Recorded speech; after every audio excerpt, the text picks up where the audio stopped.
Day 2. On this day, stating the obvious. You're counting sheep in the middle of the night because you're having trouble sleeping. 2, 3. And by the time you hit 50, you're not just tired, you're annoyed. We're told that being awake at night means something is wrong with us, that if we were doing life correctly, we'd be asleep by 10, waking up refreshed, ready to be productive again. But what if that idea is the real problem? What if sleeplessness isn't a personal failure, but a perfectly reasonable reaction to the way we're living? All day long, we ignore ourselves. We push through work we don't care about, conversations we don't mean, and routines we follow because everyone else says we should. We stay busy enough not to notice. Then night comes, the noise disappears, and suddenly there's nowhere left to run.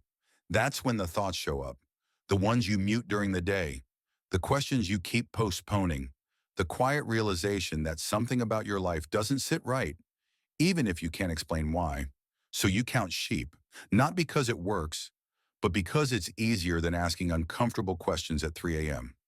Here's the unpopular truth. Sleep problems aren't always about sleep. Sometimes they're about avoidance. We live in a culture obsessed with optimization. Optimize your morning, optimize your routine, optimize your rest. But no one talks about optimizing honesty. Are you doing work that actually matters to you? Are you resting or just numbing yourself until tomorrow starts again? Are you exhausted because you're tired or because you're living out of alignment?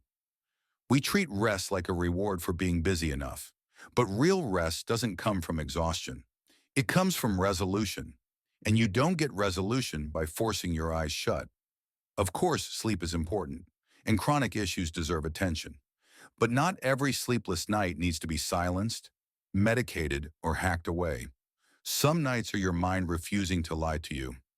So the next time you're awake in the dark, counting sheep that never seem to finish jumping the fence, don't just ask how to fall asleep faster.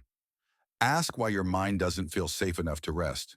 Because maybe the problem isn't that you're awake at night. Maybe the problem is how much of yourself you're ignoring during the day.